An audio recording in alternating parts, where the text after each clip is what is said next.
Hi there, welcome to Market Call. Happy Monday. Kim Bolton is on the show. He is President and Portfolio Manager at Black Swan Dexteritas, and we're in for a festival of technology stocks. That's what Kim is taking questions on. 1-855-326-6266, or send an email to marketcall@bnnbloomberg.ca. We'll get to Kim in just a moment. But first, here are some of the big stories we're bringing you from the BNN Bloomberg newsroom.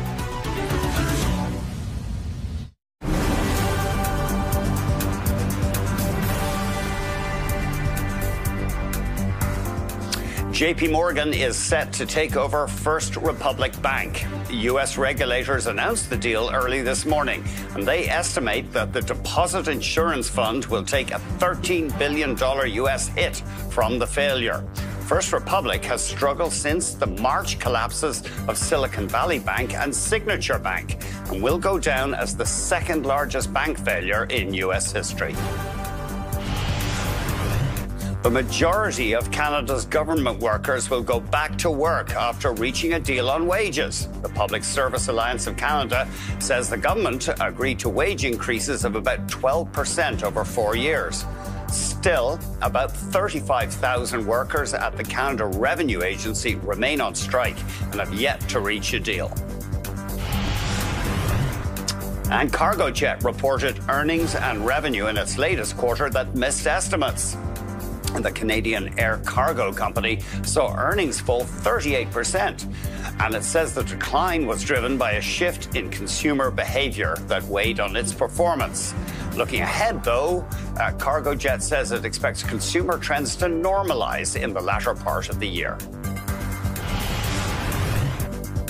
There's a look at the TSX. Now, we did see fresh weakness in oil this morning. It was down more than $1, although holding above $75. And let's have a look at the U.S. markets. Kind of a mixed showing there. Looks like investors are taking this latest bank rescue in stride. Let's bring in Kim Bolton for his take on markets. Great to see you. Good to see you, Andy. Tighter U.S. lending standards, because banks are worried they don't want deposit flight, for example. It's tough on smaller tech companies, I suppose. Absolutely, with higher interest rates and tighter conditions out there, and certainly for the smaller ones that are leveraged and trying to seek profitability, it becomes a tough slog. So that's why you tend to migrate to the big guys right now. That's interesting. Yeah, we keep hearing that just a few big tech stocks are driving the market higher, the U.S. market higher. That's right. Not only in size and market cap and percentage of the indexes, but they're the ones that have the deep pockets and can keep on spending out there, and so yeah, they're the winners. Buy the dip was the expression in 2020, 2021, and then, of course, it didn't work so well last year with markets declining. But you think that buy the dip mentality is back? Yeah, you can see it so far this year. You're right. Back in 2021, it didn't work. But if you go all the way back to... Or 2022, I'm trying to think. Yeah. The markets fell last year. Sorry. Yeah, carry on. Yeah. So, yeah, last year it didn't work. Back in 2021, it did work. And now it seems to be coming back. I think the reason for it is that uncertainty of how long and how high interest rates are going to go is going to be answered on Wednesday, right? And so I think you're going to end up going into a pause, and that takes one of those uncertainties off the table, and therefore people buying the dips. It's interesting. One of the statistics that we found, if you go back all the way to 1993, when the SPY contract started, nearly all of its gains is owing to it on days that are down days. So, for example, owning after down days results in a gain of roughly 740%, while owning it after on up days results only in a gain of 10%. Isn't that amazing? So if you're short term, go into the market after it drops, the day after it drops. When you're in this mode of buying on dips, right. Oh, I see. So a great example is, remember last Friday, and you had the NASDAQ futures a week ago last Friday, traded all the way down to 12,800. And that traveled a better part of 250 points. So on that, a week ago Friday, and certainly on Monday of last week, that is when you should have bought the market. And then what happened? It screams all the way up to 13,300. Okay. I know. I love it, yeah. It's always great in hindsight. Right? Yes, that's right. Anyway, it's great to have you here. Looking forward to it. Kim Bolton is our guest on Market Call, President and Portfolio Manager at Black Swan Dexteritas. He's taking your questions on technology stocks.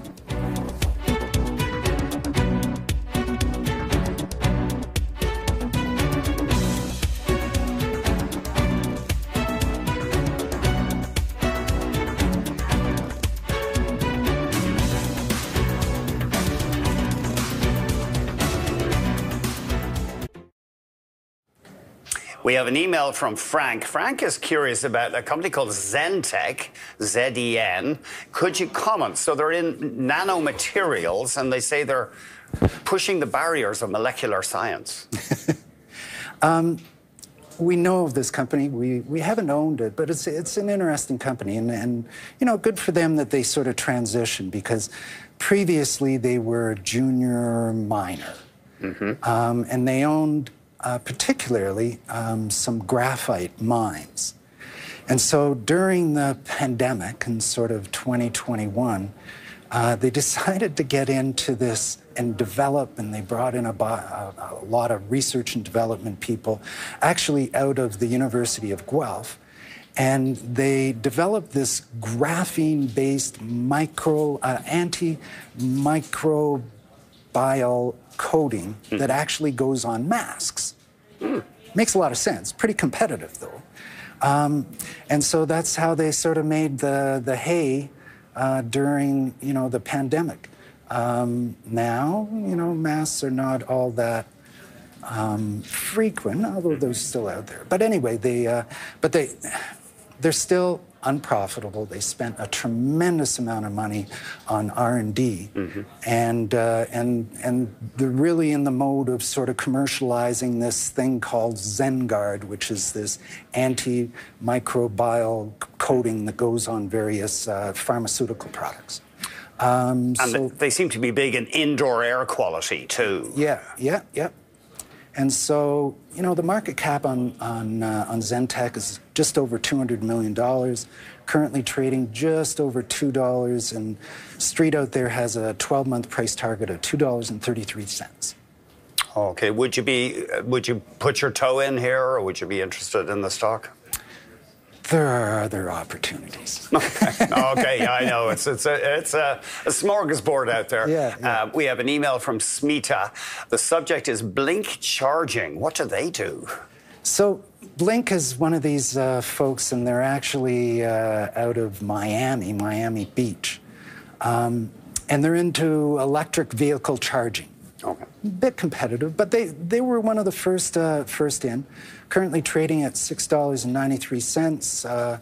We've been in and out of Blink.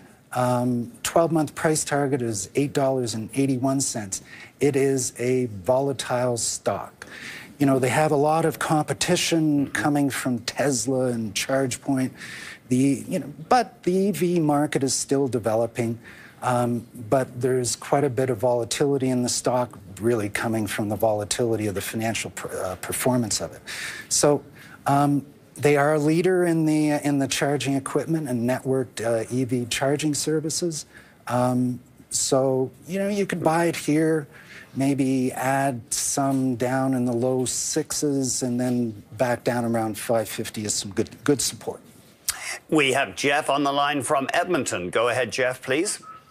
Good morning. Thank you for taking my call, Pleasure. Andy and Kim. ALY, I'm just wondering your thoughts on it. I've been a holder for quite a while. They have an order with Samsung in development. I'm just wondering if you could provide me some knowledge on the company. Thanks very much. So the Analytics Insight, using artificial intelligence for disruptive financial analytics. We don't cover it, but I do know of it, and we cover it, and because of all the AI and generative AI in there, I do know that they are not profitable as yet, and so they're still sort of developing it. And there are other players, I think, out there that are probably better placed, as an investment or even as a trade. So, the big guys out there, well, where would I go? I'd invest into something like Adobe that still has a pretty decent runway left in it, which is a leader in the analytical intelligence side of it. And certainly, well, I don't know if I'd go into Microsoft because it's pretty well priced, but definitely into Google. Yeah, Google would be a good one. Okay. Walter in Hamilton, Ontario. Go ahead, please, Walter. Gentlemen, often described as the chicken's way to play tech, please, may I have your assessment of Accenture in the 270s? Thank you. Thank you. So I actually had the great honor of actually meeting Julie Sweet, who is the CEO. Pretty phenomenal company. They have, what is it? There's 800,000 employees under Accenture. Wow. It's a massive company, and it's a leader when it comes to the consultancy side, competing with the likes of like an E&Y and a Deloitte out there on the consulting side. But they really do sort of preach what they teach to their clients, and certainly into the artificial intelligence, but even into the metaverse. I remember Julie Sweet said that they have a leadership group of about 500 people, and they all meet on their virtual boardroom. So they really don't have a head office or a boardroom. So they have a virtual boardroom where they all the members have avatars. And so it's really interesting group that they actually do what they teach to their clients out there. So we go in and out. We find it to be very very well priced at this point. Currently, right now, sitting at around 200, just over 200, well, 279. And we have a 12-month price target in here of 315, so there's a little bit more runway left in it. Yeah, I'm showing about 740,000 employees, but there may be different ways of counting it. Well, yeah. They did do 2 layoffs over the last 6 months, which should probably brought it down. I met with Julie Sweet back in the end of November, and I would imagine over the last 5 months, like a lot of the technology companies have sort of whittled away. But isn't that amazing? 700,000 people. Can you imagine almost 250,000? Yeah. Sorry, 750,000. Sorry, yeah. In a consultancy business. However, the who's who within the Fortune 500,000. They all have Accenture as one of the first calls that they go to. Yeah, they claim that large numbers of America's top firms use them, something like 90% or more than 80% of the biggest 100 firms. We're going to be back with Kim Bolton of the Black Swan Dexteritas. Technology stocks are on the menu.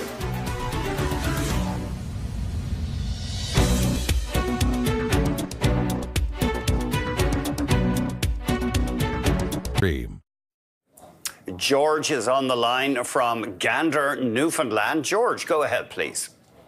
Thank you, gentlemen. I don't own it, but I'm just curious about LifeSpeed. There, about a year ago, I used to hear a lot of chatter about it. I don't hear much about it anymore, and don't seem like it's doing much. I'm just curious on your opinion. Thank you, gentlemen. Have a good day. Okay, LSPD. I'm sort of like you, George, on Lightspeed. I did participate a few years ago, actually during the pandemic, but I haven't touched it really in the better part of a year and a half, which, based on the chart, is probably a good thing.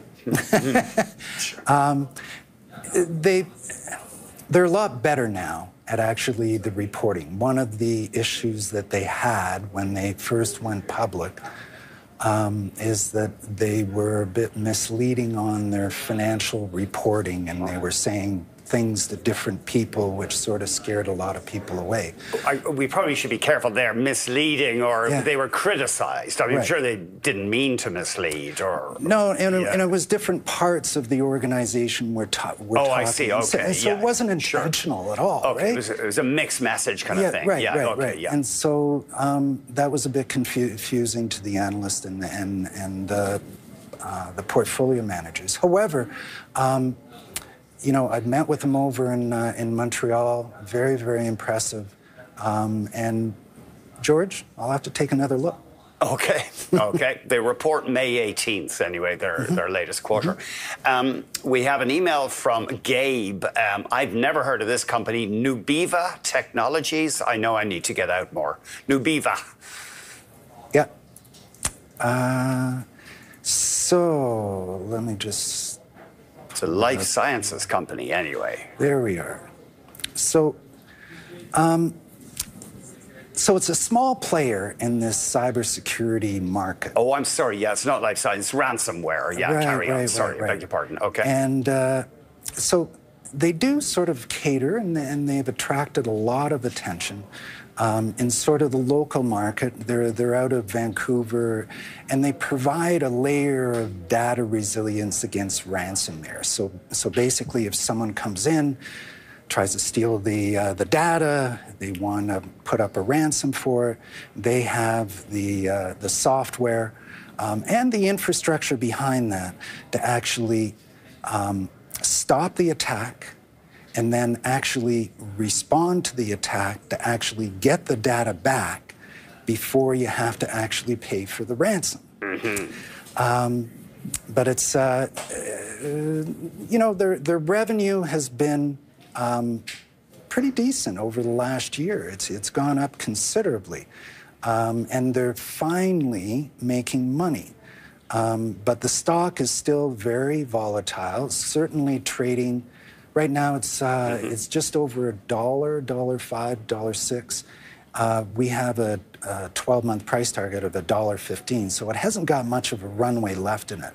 But it's a really interesting company, and I would imagine some of the other players in the cybersecurity space probably are watching these guys. I see they say 100% of ransomware victims have cybersecurity, 99% have a backup strategy, yet 2/3 pay the ransom. Yeah, yeah. It's, you know, in that, it's all about, it's not just about detecting, someone's attacked me and someone's stealing the data. It's the response of how to actually get the data back. And there are people like Nubiva, Sentinel, Fortinet is involved in that, CrowdStrike. So it is a bit of a crowded cybersecurity market, but it's good for the locals because, you know, small and medium-sized businesses would rather go with a local that can actually have the servicing side of it. Oh, you're not dealing with some bureaucracy. Right, Yeah. Talk to the app kind of thing. Yeah. Jordan in Calgary is also thinking about a cybersecurity stock. Go ahead, Jordan, please. Hi there. Good morning. Thanks for taking my call. My question is about CrowdStrike.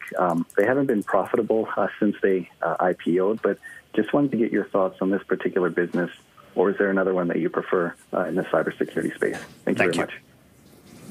Thanks very much, Jordan. This one we own. Currently trading right around 120, and we have a 12-month price target of $148.50. So CrowdStrike, it provides cloud-delivered solutions for endpoint and also cloud workload protection. This whole cloud security side, both operationally, but also for the workload side, is become extremely important, and they sort of follow the big, you know, data centers and the AWS and the Azure, and so they've really they've carved out a very, very nice niche. They recently introduced a new module, Cloud Workload Security, which expands the total addressable market for CrowdStrike.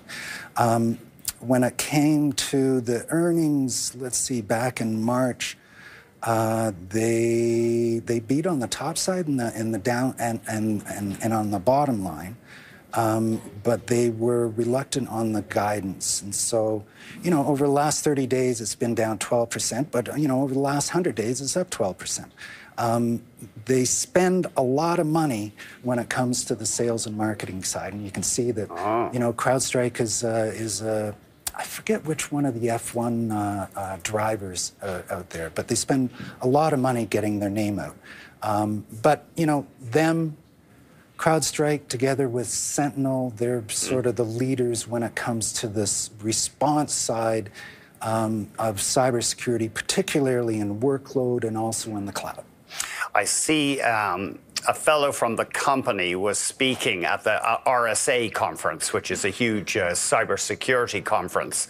And he said that if a city shuts down, if you turn off the power in any major city for more than a few days, people will start to die. And so we've seen these government-sponsored cyber attacks. Well, and that's why the cybersecurity sector has just ballooned over the years, and it's very capital intensive. Yes, it's a software business, but it's because it's crowded. You're always trying to get the upper leg in that. So yeah, that was the CrowdStrike Chief Security Officer Sean Henry speaking. We should maybe have him on BNN. We're going to take a quick break. We'll have a look at Kim's past picks when we come back.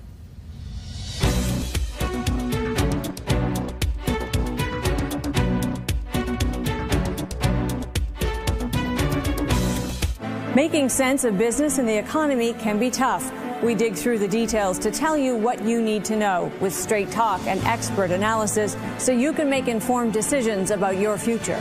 Taking Stock, Fridays at 6 p.m. on BNN Bloomberg.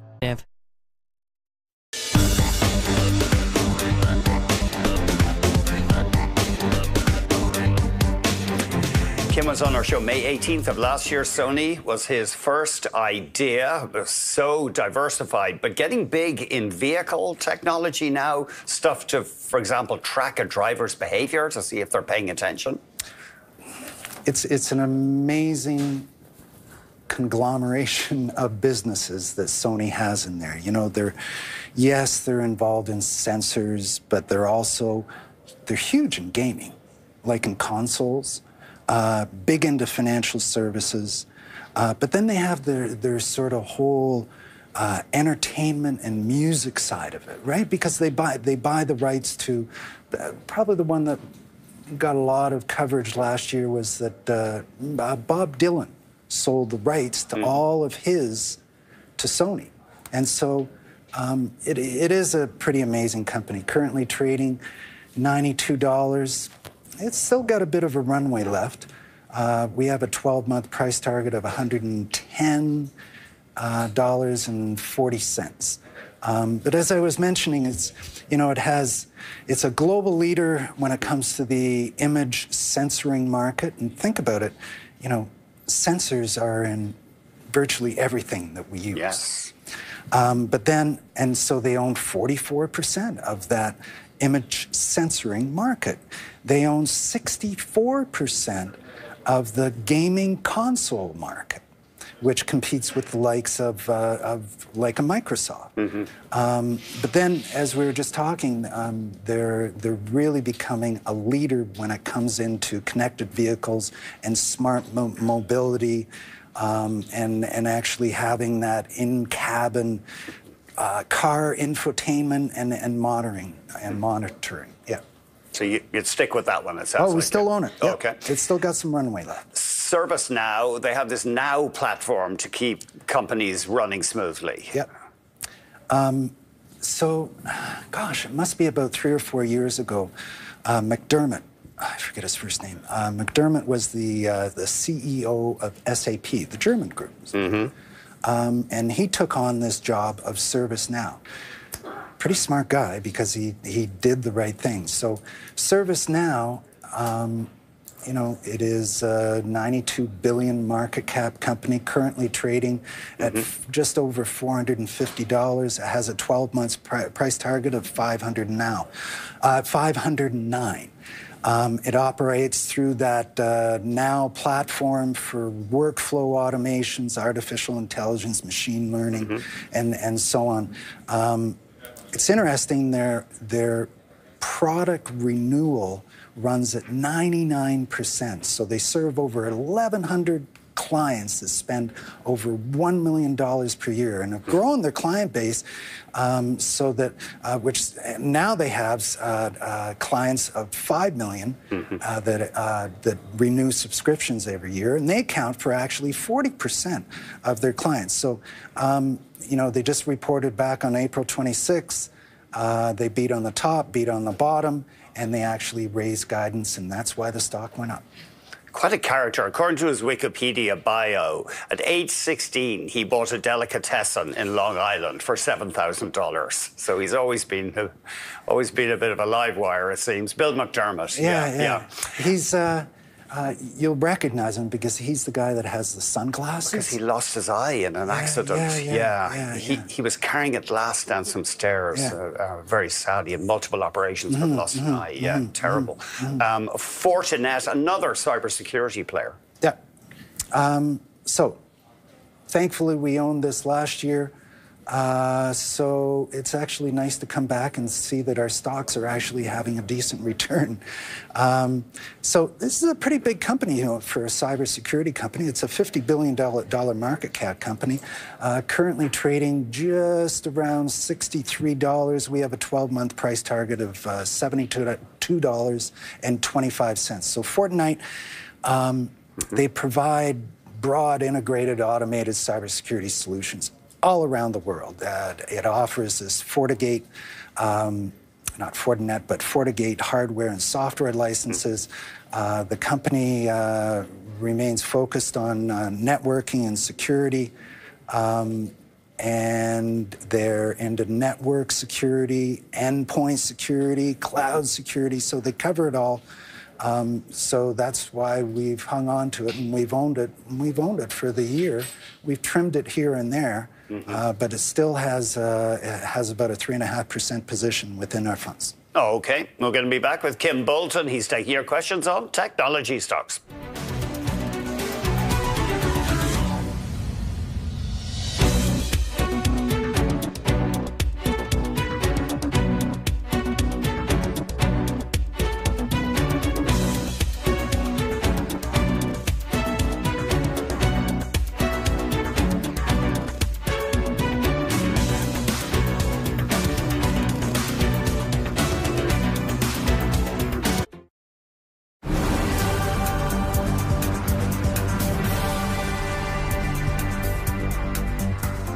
JP Morgan is taking over First Republic Bank after the latter was seized by regulators. This marks the third mid-sized U.S. bank failure in 2 months.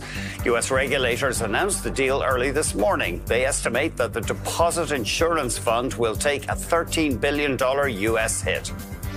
The majority of Canada's government workers will go back to work after reaching a deal on wages. The Public Service Alliance of Canada says the government agreed to wage increases of about 12% over 4 years. Still, about 35,000 workers at the Canada Revenue Agency remain on strike and have yet to reach a deal. And shares in Cargojet trading higher after the company swung to a profit in its latest quarter of $30.5 million. But to the downside, the Canadian air cargo company saw a decline in revenue.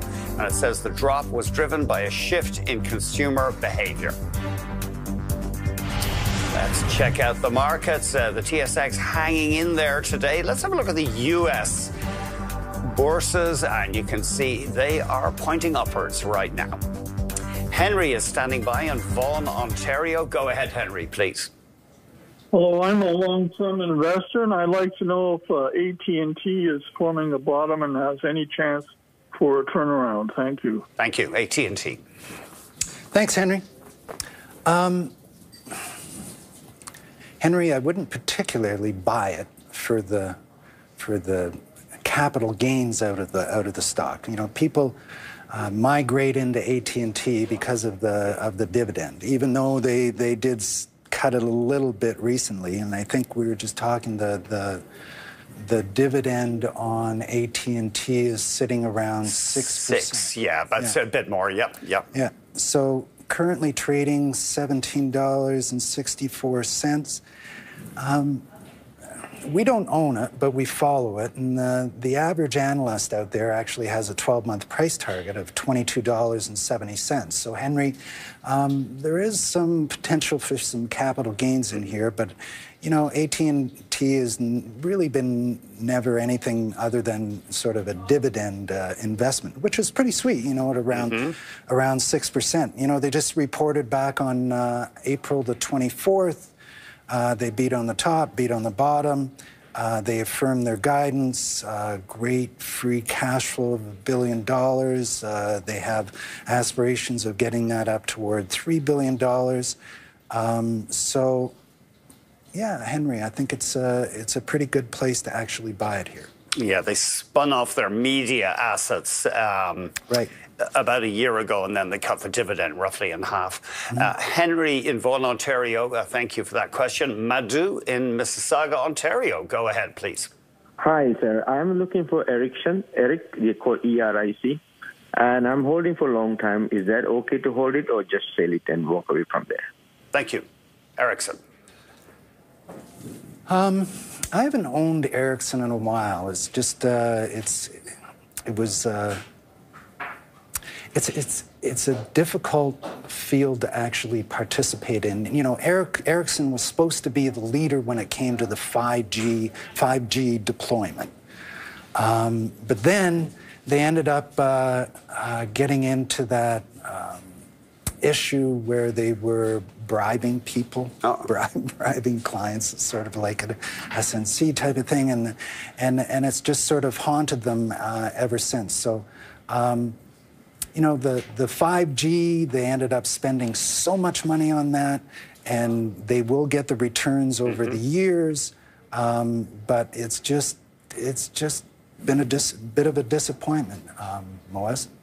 Okay. We have Moaz on the line from Vancouver. Go ahead, Moaz, please. Good morning, gentlemen. Thank you for taking the call. Pleasure. My question on Adobe. I've bought it at around $383 to $390. Is it a hold or a sale? Thank you. Thank you. Interesting. We actually trimmed a little bit of Adobe just today.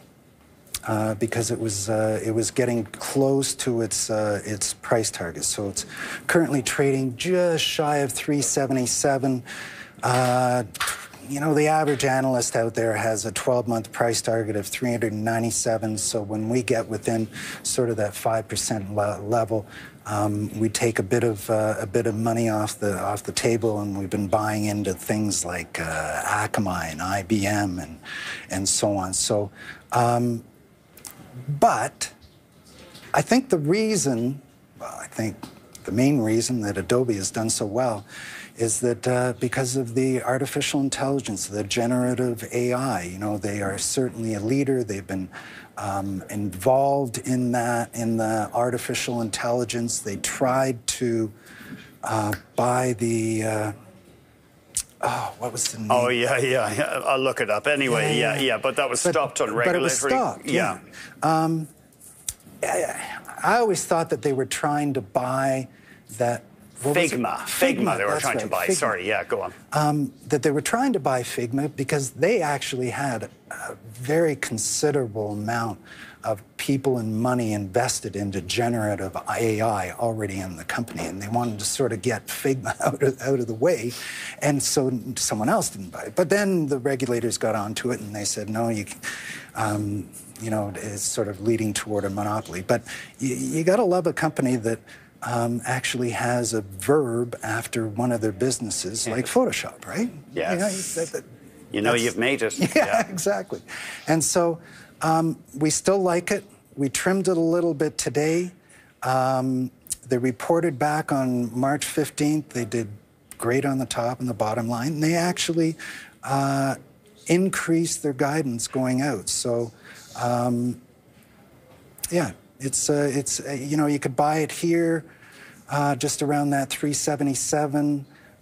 We're looking to actually get back in down around that sort of 359 and then, 359 and 339.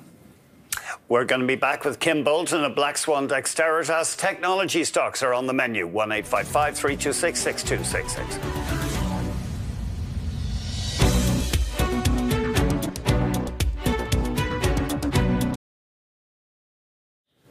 We have an email here from Jim asking about a company called Datametrics. In fact, I think they call themselves Datametrics AI, and they seem to be involved right now in mobile electric vehicle charging.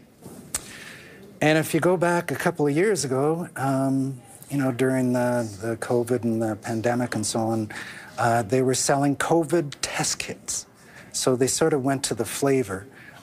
Interesting company. It's a Toronto IT company, and they're focusing in on creating solutions for cybersecurity, telehealth, and now a big focus into mobile EV chargers. But it's a 32 million market cap company currently trading at about 8 cents. And the average analyst out there, we do cover it, but we follow it. But it's got a 12-month price target in here of 10 cents. It's a difficult business to make money on because they're still unprofitable, top, bottom, net income. So I think there are some better opportunities. Okay, not calling to you. Nick in St. John, go ahead, please.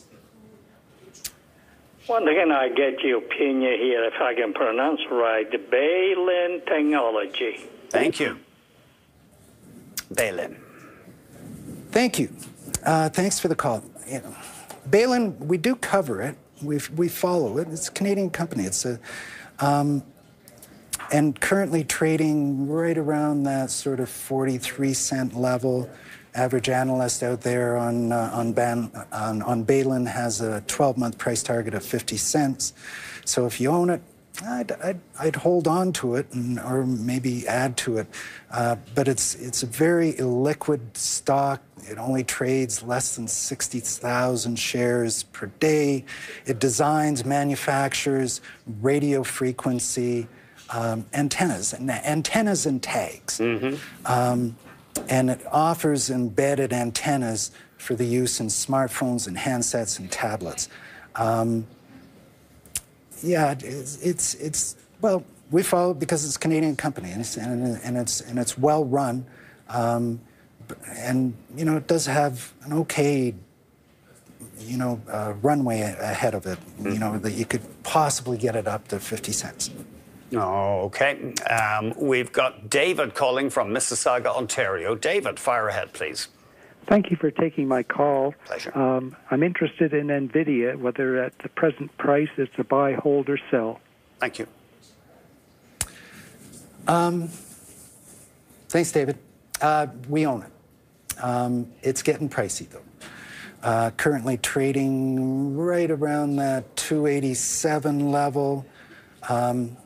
Interestingly, people are just trying to deal with the incoming information because the average analyst actually has a 290, a 12-month price target of 290, and here it is at 287. But David, I'd actually keep it on your radar because these are the guys that are the picks and shovels for the generative AI and the chips that they're going to have going into that.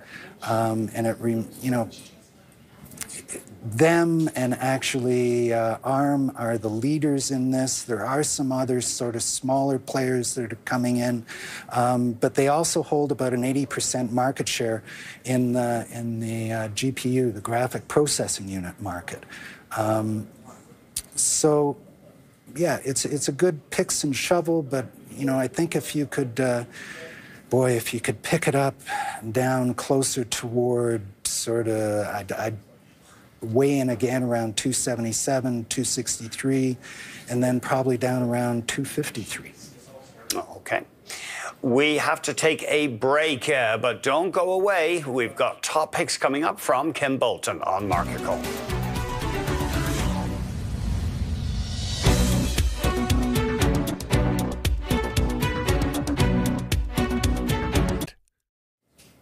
First idea, Akamai Technologies, and a very pervasive company throughout the internet, apparently. Yeah, especially through the cloud. One of our analysts, I was just saying to you, actually worked with them, and I spent some time with Yuri over the weekend, just sort of refreshing. By the way, we just took, we trimmed a little bit off of Adobe and Microsoft, Apple today, and one of the stocks that we bought was Akamai, and the other two, which is IBM and Texas Instruments. So anyway, Akamai, it provides cloud services for securing, delivering, and computing content. So it's very much helping to direct traffic in the right direction within the cloud and the networking of that. But they're also involved in infrastructure of website applications and application programming and interfaces. So they're in the right place at the right time. You know, think about it. They have, you know, the growth of the cloud out there. One of the services they have is for the cybersecurity component of the networking within the cloud. So they do a cybersecurity module for that. And so they're just, and then they have increasing demand. You know, just the fact of the global expansion of the internet around the world. So they're just in the right place at the right time. Currently, right now, trading at about just shy of $80. We picked it up this morning just under 80. We have a 12-month price target of $93.15.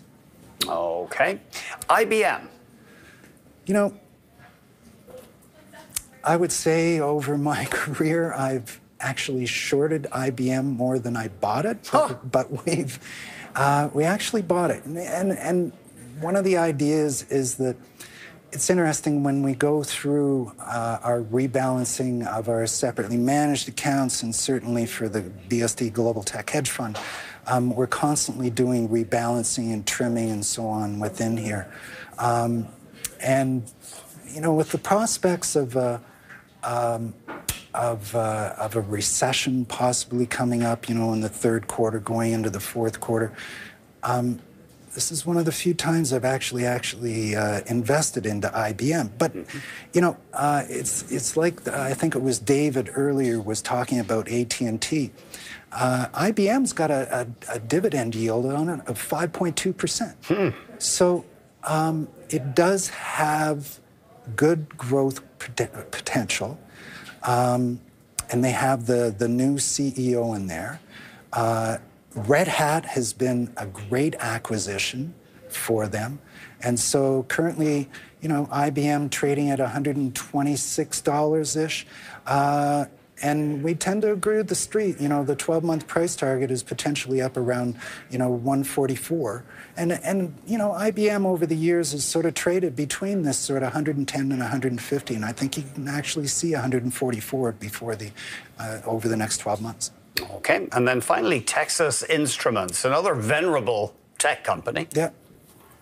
Again, I guess one of the themes is that, the market might be a little bit rich right here.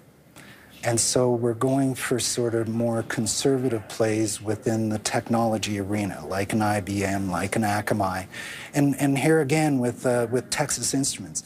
But they have such a great franchise when it comes to the semiconductor and the chip side of things. You know, the Texas Instruments is the king when it comes to analog. So in the chip world, there's analog and there's memory, right?